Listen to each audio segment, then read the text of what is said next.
What's going on, y'all? Machiavelli Mills TV. So look, y'all, Mr. Patrick Beverley has been suspended for 4 games, to start the upcoming season for forcefully throwing a basketball multiple times as spectators during their matchup with the Indiana Pacers.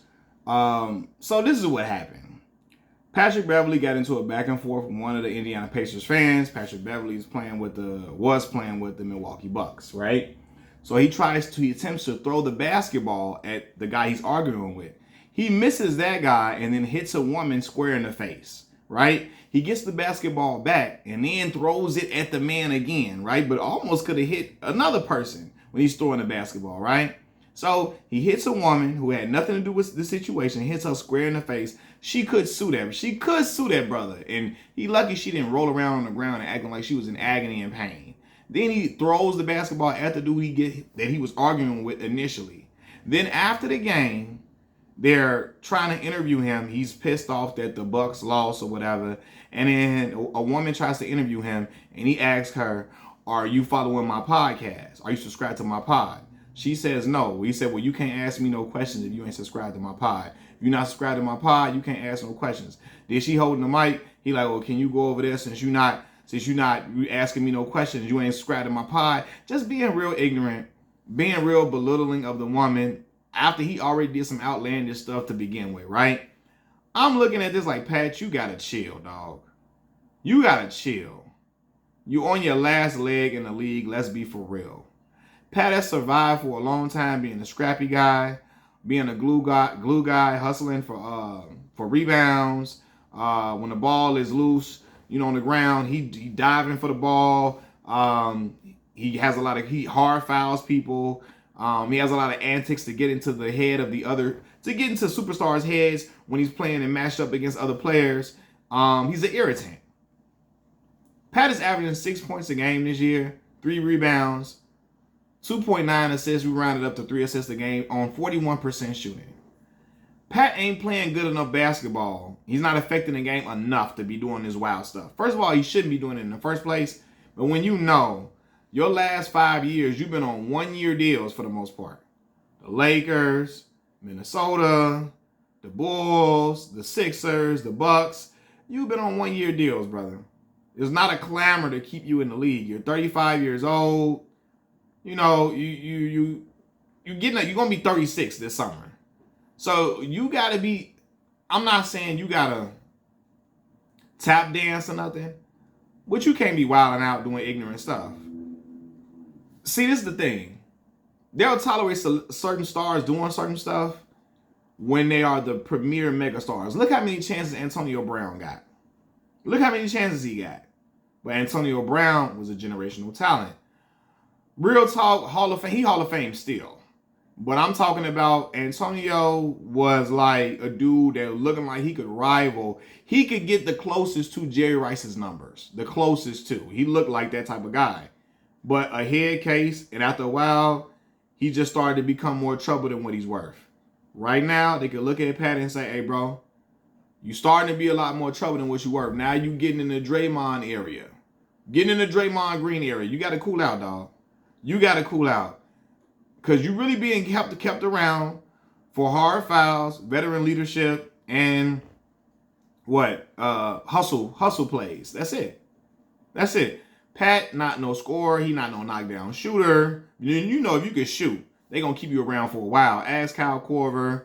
He stayed in the league for a long time strictly off him being able to come off screens and knock down shots. And, knock down an open shot. He was around for a while because of that.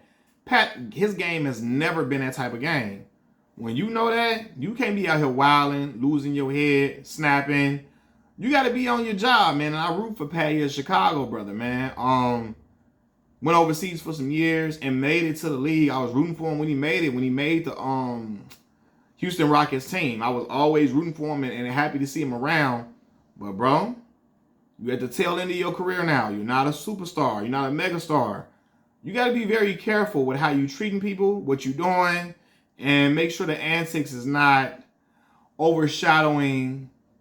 Make sure the antics is not becoming really, really just that's all you about. And you're getting into stuff with fans and all that where you can They could sue the league with you doing crazy stuff. When you in danger of costing them, I don't know, do they sue the league or do they just sue the team or him? I don't know how it works, but bro, you're gonna be more of a liability than an asset, and nobody wants that. You've been on 1-year deals for the last few years because people don't believe that you are good enough to keep around for more than one season. You're on a 1-year trial with teams consistently as of recently. And again, I got a lot of love for Pat. I root for Pat. He's a West Side brother. I'm from the South Side, but he's Chicago, all the same, right? Happy to see him make it after what happened in Arkansas when he got dismissed from the program for, somebody writing a paper for him, etc. I believe it was. So I've been rooting for him, but hey, you got to tone it down, dog. You got to telling that woman she can't talk to you because she ain't subscribed to your pod, bro. Who you think you are, dog? That's crazy, man. You don't even hear LeBron James saying that to people. He got a pod with JJ Redick. You ain't subscribed to me and JJ pod. Don't talk to me. He don't do that when he get mad. And he's had bad games when stuff didn't go his way. He felt like he got fouled. Calls weren't called. He felt like, probably he didn't have his best game, etc. And he still was able to keep his emotions intact the way he ain't talking to people like they beneath him or they at the bottom of the totem pole or beneath his shoe. Pat got to get that together, dog, before they be like, yo, you're done. We don't want you back on no team. It's over with. Because people can very well do that to him. They very well can. I don't wish that for the brother. I hope you get him another deal and keep getting him, man. I hope you keep playing until he almost 40. Get your bread. Get as much bread as you want, as you need, as you can get, man. Pat has children, got a family. I hope he be able to keep staying around, but stuff like that ain't going to help, dog. You got to keep your emotions in check. Black man, don't self-destruct out here. Do not self-destruct. Because there's some people that's waiting on you to self-destruct and say, aha, I knew he couldn't handle his emotions. I knew he was too emotional. I knew he was a head case. And he shouldn't have been around here in the league for as long as he did. He was generous to stay around for this long. You got people that think that about Pat. Black man, do not self-destruct. Please don't, because I don't see, again, if Pat don't get no deal next year, I hope he do. But stuff like that cause teams not to look at him and be like, yo, I can't deal with that. That's crazy, man. You disrespecting esteemed reporters who didn't work their butt off. You out here getting into it with fans. We don't need another Malice in the Palace situation. The dude could have very well came over there trying to start fighting Pat, and then it turned into a whole crazy brawl. If the dude because he hit a woman first. What if that woman was with her husband or something? He would have went over there trying to go over there and fight Pat. It could have turned into a crazy situation, man. So he got to be cool, man. If you feel like a fan talking crazy to you, talk to the security, tell them to get him removed or something. But other than that, man, all that throwing the ball at him, you got to be cool. You hitting the wrong people. Knock it off, man. Machiavelli Mills TV. I'm out. Peace.